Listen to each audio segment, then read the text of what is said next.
We had so much fun with the video I made that talked about 5 things that were different in Bulgaria than from the US and subsequently necessitated some adjustments on our part. So that went over so well that I thought I would turn it into a series. So this is video number 2 on things we found that are different in Bulgaria that we had to make adjustments for. Hi, my name is Maureen. In 2024, I moved to Bulgaria with my husband Jeremy and our 2 tuxedo cats, Damon and Pythias, and I make videos for expats and wannabe expats so that you can make informed decisions.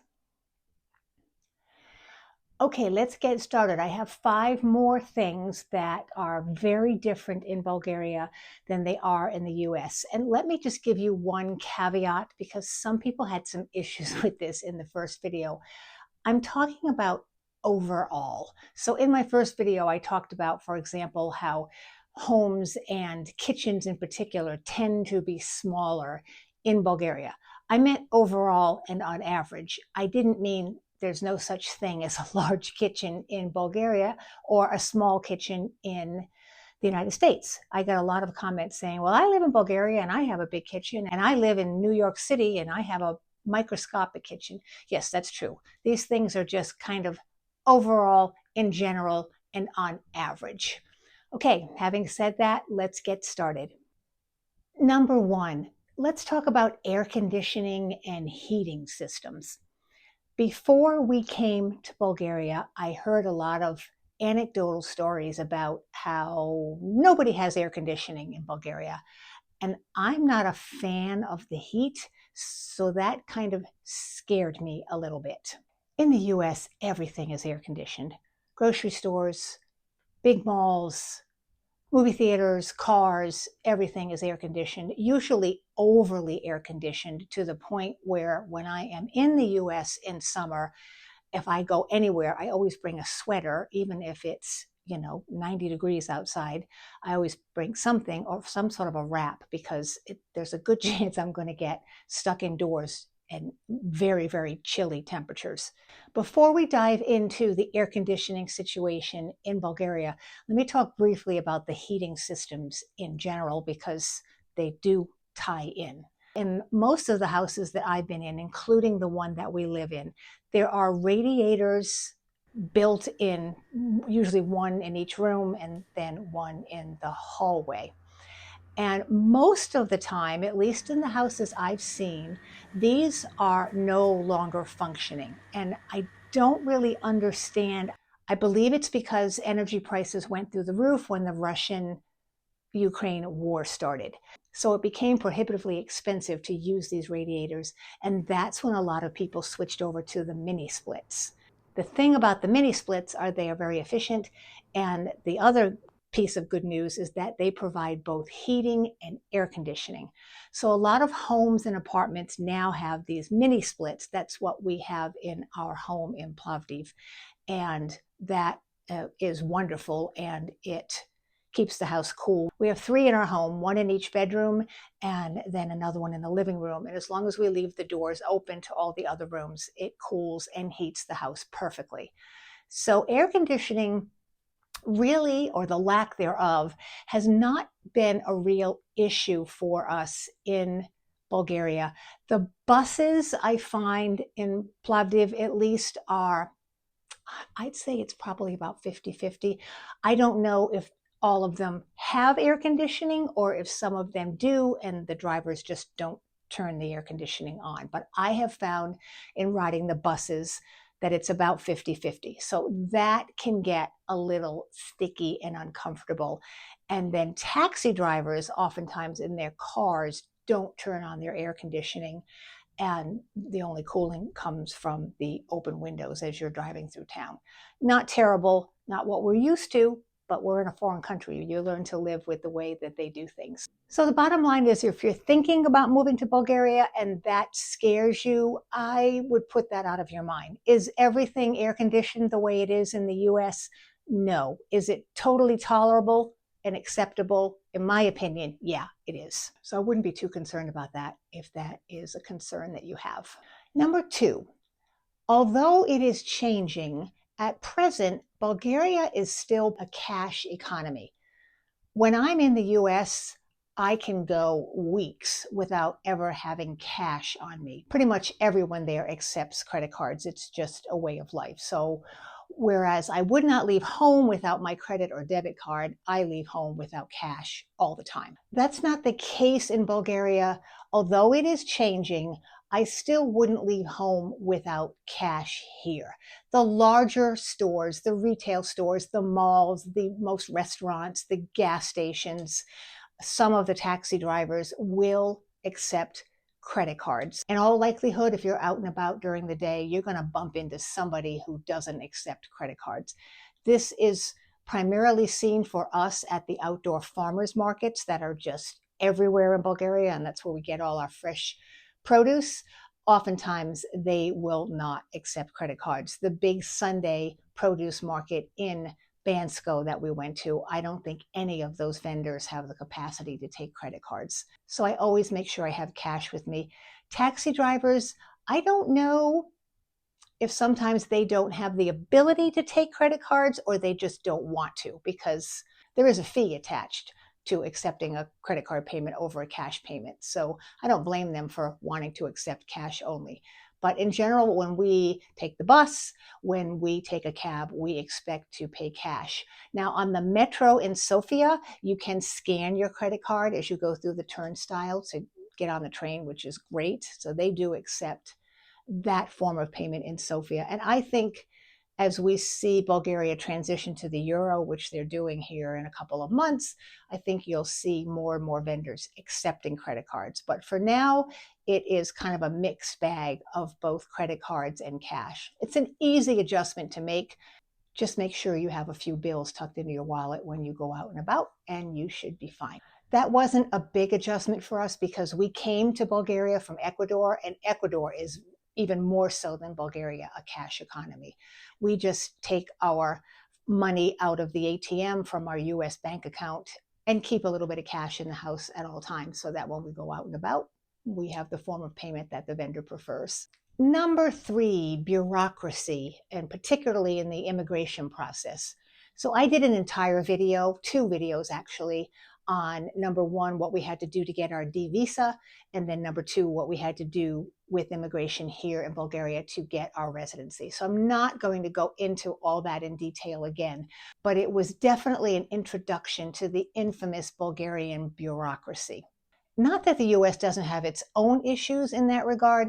I think it's easier to navigate bureaucracy when you're doing it in your own language. It adds another layer of complexity when you have to have an interpreter there. So bear that in mind. But Bulgaria is, the anecdotal stories that we heard before we came here is that the Bulgarian bureaucracy is just off the charts. I also heard that about other countries like France and Spain. So I don't know. I looked to see if there was some sort of a universal ranking of countries by bureaucracy. I did find on a website called The Global Economy that they had a ranking of government effectiveness across the world. And I thought, effectiveness, bureaucracy, they probably go hand in hand. So just for fun, I looked up what those numbers were for both Bulgaria and the United States. And what I came up with was, and I believe the lower the number, the less bureaucracy. So the US came in at 24 and Bulgaria came in at 85. So almost 4 times as more bureaucracy here than in the United States. And this is something you have to adjust to if you come to this country. You have to accept this is how they do things, and they're not going to change for you. They shouldn't have to. So bear that in mind before you come here. And in terms of things like immigrate, the reason I'm bringing up immigration is because that has been our biggest challenge for bureaucratic stuff to manage so far. And I heard a lot of stories about people that went in and just based on the arbitrary mood of the clerk that day, you had to submit a different piece of paperwork or you had to submit it on a different type of paper or whatever. That did happen to us. We went to the immigration office in Plovdiv. One of the things you need to prove that you have a place to live here, in addition to your notarized lease or deed to property if you've purchased, is you need a declaration from your landlord saying that you're authorized to live here. And we had that, and we had the correct verbiage. Legally speaking, we had the correct verbiage, but when we went to immigration, the clerk told us it had to be on their form. So they gave us the form. Everything else was fine. They accepted our application conditionally on us coming back with the correct form. So she gave us the blank form, and we just filled out our own particulars. We had to bother our landlord to go to the notary. I think that was the third time, but he graciously went with us, and we had that filled out. And when we went back on day 2 to drop that off, everything went very smoothly after that. The one piece of bureaucracy we haven't taken on yet, because we don't have to yet, but is scary, is getting a driver's license here. If you have a driver's license from another EU country, that's not a problem. You can just, I don't know the exact process, but I think it's a fairly simple process. But we came from the United States, which is not part of the EU. And my understanding is that getting a driver's license here means on the road training, classes. They basically treat you as though you are a first-time driver's license applicant anywhere in the world. So they don't really care if someone's been driving for 50 years. You're starting from scratch. So I don't know all the requirements, but I do believe it involves taking classes, taking a written test, which I've heard from some people you can take in English. I wouldn't expect that. We're in Bulgaria, but I don't know whether that's true or not. And also a road test with somebody from motor vehicles. We don't need to do that yet. We can drive on our US driver's licenses with an attached international driving license for a full year after obtaining our residency. So we have a few more months to go. I am looking into the process because I don't want to be surprised at the last minute, but I think the bureaucracy is really going to catch up with us when we start to get our driver's licenses. And I will let you know how that goes and make a video about that down the road when I have more information. The other piece of bureaucracy, which fortunately we did not have to handle firsthand because our attorney handled it for us, is opening a bank account. So one of the prerequisites that you have to have in order to obtain residency as a foreigner in Bulgaria is a functioning bank account. I've heard nightmare stories, and on a lot of Facebook groups, foreigners who are coming to Bulgaria are just at their wits' end on how to go about opening a bank account because they've gone from bank to bank to bank and been told no. We were very fortunate in that our immigration attorney simply had us do a power of attorney for him, and he went and opened the bank accounts for us. So I don't have any advice on that other than to get an attorney and give them power of attorney and pay the money and have them open the bank account for you. Ours is at a bank called DSK. They've been great with us. We've had to go in a couple times to get documents for immigration, and they usually always have an English speaker, at least at their larger offices, that can help us. So we did not personally experience bureaucracy with opening a bank account, but I'm pretty sure that that's pretty widespread in this country. If you are a foreigner and you've opened a bank account here on your own without any issues, please leave the name of that bank in the comments. You will be doing so many people a huge favor. The fourth adjustment for today, anyway, that we've made in coming to Bulgaria has been adjusting to a smoking culture. Now, I grew up in the US in the 70s when the smoking culture was very ubiquitous. I mean, my dad would light up his pipe every evening when dinner was over. We're all sitting around the table. He would just light up his pipe. And I mean, it was disgusting and gross, but we all just sat around there and breathed in that secondhand smoke. So that was kind of the culture that I grew up in. But then 80s and 90s, the US adopted a non-smoking policy. And first it was separate smoking sections in restaurants and bars and those types of places. And then that morphed even more so that now, I mean, I don't know of really any place indoors that you can smoke in the United States. Maybe some of the casinos. I'm not really sure. Breathing in secondhand smoke is not something I ever think about in the United States. It's extremely rare. In my circle of family and friends, I don't have anybody who smokes.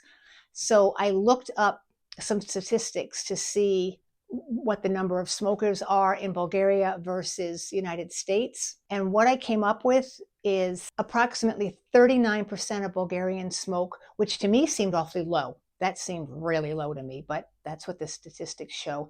And 11% of Americans smoke, which means roughly it's a 4-to-1 ratio. And the predominance of smoking is more in men than in women. But across the board, on average, 39% in Bulgaria, 11% in the United States. Oddly enough, with the number of people who smoke here, I haven't really found that we've had to make a huge adjustment in that regard. I don't know if Bulgarians are just more considerate when they're smoking than people in other countries, but it's very rare that I have been bothered by cigarette smoke here. Of course, it's more in Bulgaria than it would be in the US, because in the US it's practically non-existent. But the few times that I've encountered cigarette smoke, it's usually if you're walking down the street and people are standing outside a building that doesn't allow smoking. So their office or their place of work, and they go outside on the sidewalk to have a smoke. So generally you're outside, you're in the open air. Will I catch a whiff of it sometimes? Sure. Is it bothersome? It really hasn't been. The couple of places where it's been a little bit of a juggle for me is that sometimes the bus drivers in Plovdiv will smoke a cigarette, which I think they're not supposed to do. I think they think that as long as they hold the cigarette out an open window, that it doesn't waft back into the bus. It does. I usually address that by just sitting in the way back of the bus. I've never been on the bus and had a passenger light up. So it's just the driver, not all, not even most, but occasionally. But I keep an eye out for that because cigarette smoke really bothers me. So I try to stay as far away from it as possible. And then the other area where it's been a little bit of a juggle for us has been eating out. So technically, I believe that cigarette smoking is banned in restaurants. And I do know that it is getting better. But we've been in restaurants of all price points where it's sometimes just a smoking room, which is actually worthless if the room is open. If there's a door on the room that you can close it off, sure, they can just kind of stew in their own smoke. But most places are not constructed like that. So I remember we went out for our anniversary dinner at a restaurant in Sofia back in December, and the hostess asked us if we wanted smoking or non-smoking, and we took non-smoking. But by the end of the meal, it was starting to bother us. It was smoky in the room that was supposed to be designated for non-smokers. So we don't eat out a lot, so it's not something that really impacts us. If you're somebody who's sensitive to cigarette smoke and you go out to eat 2, 3, 4 times a week, you might want to do your homework. My understanding is in the summer in particular, they save the indoor spots in a restaurant for non-smokers, and then the smokers go outside. Problem with that is we like to sit outside as well. So basically I alleviate it by just being strategic. If we do want to sit outside, we understand that that is the spot for smokers, and that if we sit out there, we are incurring the risk. What we generally do is sit away from other people if we can. Of course, that doesn't stop smokers from coming and sitting by you when you're in the middle of your meal. So that has been somewhat of an adjustment. Again, not a huge one for us because we don't go out to eat a lot. And the fifth adjustment that we've had to make for something that is hugely different here, this is an adjustment that we happily make, is we don't worry about mass shootings anymore. I mentioned that in another video, but it deserves its own little spot in this video. When I am in the United States, I don't go anywhere without scouting around to see where the exits are. It permeates every facet of your day-to-day life in the United States.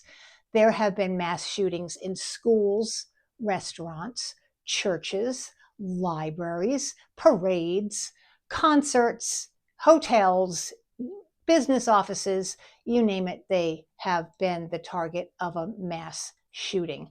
And it's so frequent that you just can't ignore it. As an American, it's almost beyond comprehension that I don't have to think about that anymore. I'm from Colorado, and the first, well, not the first, but one of the largest, most notorious mass shootings there, of course, was the Columbine massacre. And that, I can't remember what year that was, but I mean, that was decades ago. And that's when it started, that we had to really think about where we were going. Do we want to go to places that have any kind of crowds attached to them? Because the risk of mass shootings is real. And it is just inconceivable to me, almost, after having to think about that for decades, that now I don't have to. I mean, I still have to worry about my family back in the United States. That's an ongoing concern. But in terms of my own personal safety, if I hear a loud bang when I'm walking down the street, it took me a few months. I automatically think car backfire or firework. I don't think duck and cover. My entire mentality about mass shootings has changed since I moved to Bulgaria. They just don't happen here. I think technically there's been one or two. I think there was one in the 70s and maybe one in the 90s. But by and large, overall, they don't happen here. I don't know if that's from their gun control laws or just from their general mentality, but this is not something you need to worry about when you come to Bulgaria. That alone is a reason to come here, in my opinion. Okay, that wraps up today's differences between Bulgaria and the United States. As you can tell, some of these are quirky, some of these are a little frustrating, some of them are just a huge relief, but it all makes up part of the day-to-day adventure that makes up our lives since we moved here. I'm going to be adding more videos to this Adjustments We've Made in Bulgaria series, so if you think of something, please add it in the comments. The last video I made, the first in the series, people gave me so much information about things that are different that I hadn't even thought about. So I just keep adding to the list, and I'll just keep making videos with about 5 to 6 differences so that we can really get into the meat of how it's different to live in Bulgaria versus the United States. But I do love hearing your stories and suggestions. Please remember to like and subscribe, and we'll see you next time. Bye.